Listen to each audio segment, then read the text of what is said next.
नमस्ते. आपलं अरविंद गणेश दामले चॅनेलमध्ये स्वागत आहे. मी अरविंद दामले आपल्यासमोर प्रस्तुत करीत आहे माझ्याच काही मराठीतील कविता.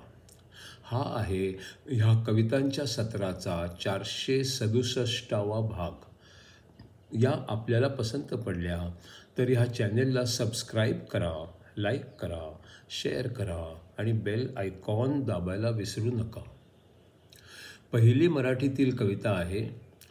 कोण म्हणतो मुलं आणि मुली यांच्याबरोबर आपण सारखंच वागतो. जेव्हा मुलं सिगारेट ओढतात तेव्हा ती स्वतः सकट आजूबाजूच्या सर्वांना कॅन्सरमध्ये लोटत असतात आणि जेव्हा मुली सिगारेट ओढतात तेव्हा त्या बुरसटलेल्या समाजाची बंधनं झुगारून दिलेल्या क्रांतिकारी महिला असतात. कोण म्हणतो मुलं आणि मुली यांच्याबरोबर आपण सारखंच वागतो. जेव्हा मुलं सिगारेट ओढतात तेव्हा ती स्वतः सकट आजूबाजूच्या सर्वांना कॅन्सरमध्ये लोटत असतात आणि जेव्हा मुली सिगारेट ओढतात तेव्हा त्या बुरसटलेल्या समाजाची बंधनं झुगारून दिलेल्या क्रांतिकारी महिला असतात. आता दुसरी कविता आहे. एक जण ऑफिसची वेळ संपल्यावर साहेबांना भेटायला गेला. त्याने तिकडील रिसेप्शनिस्टला विचारले, साहेबांनी भेटायला कुठे जायला हवे आहे? ती म्हणाली, 11व्या मजल्यावर जायला हवे आहे. तो म्हणाला, पण या इमारतीला तर 3च मजले आहेत.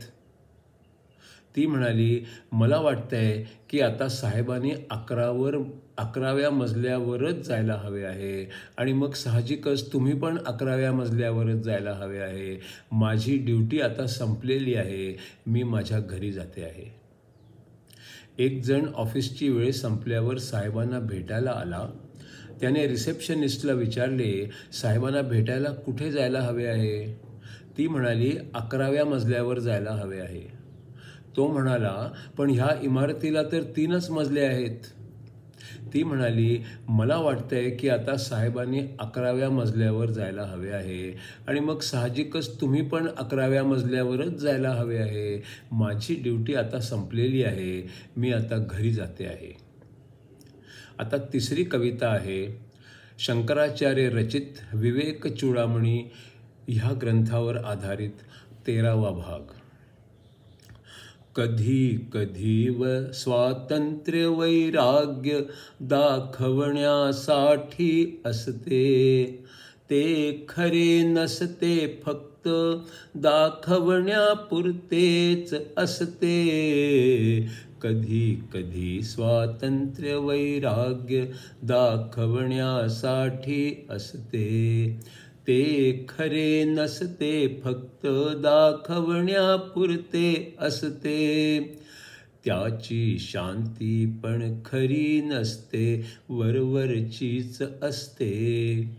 वाळवंटातल्या मृगजळागत केवळ भास असते.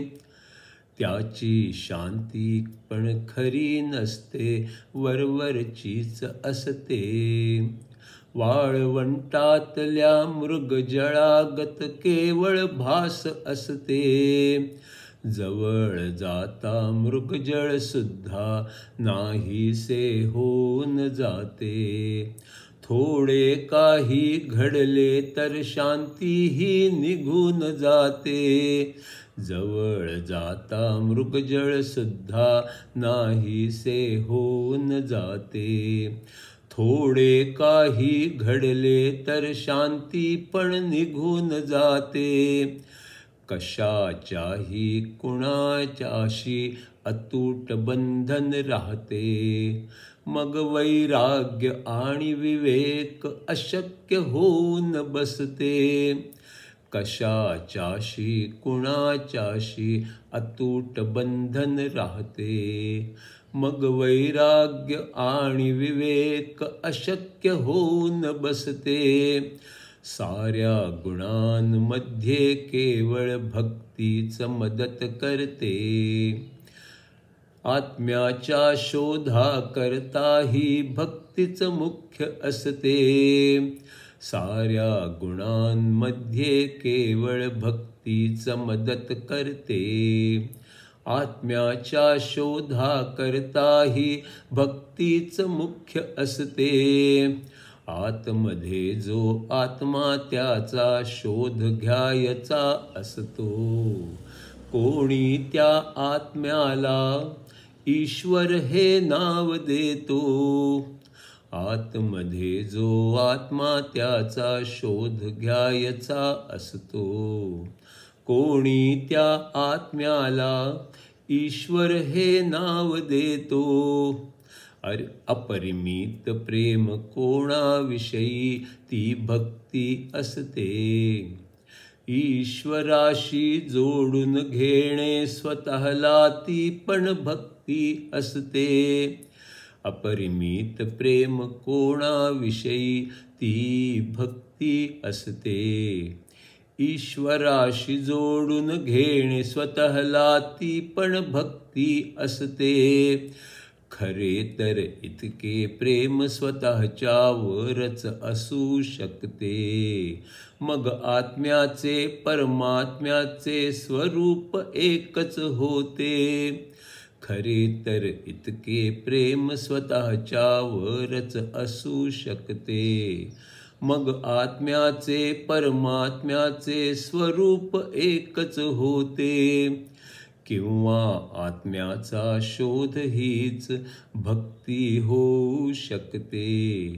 गुरु कृपेने किंवा कुणीही या मार्गावर जाऊ शकते. किंवा आत्म्याचा शोध हीच भक्ती होऊ शकते.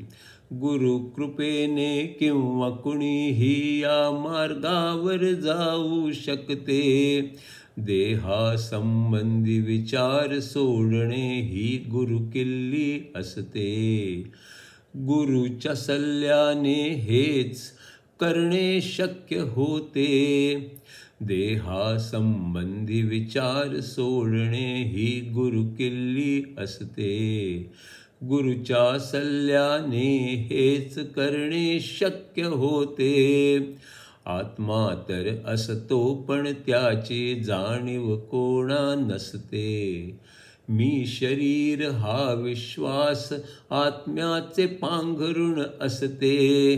आत्मा तर असतो पण त्याची जाणीव कोणा नसते.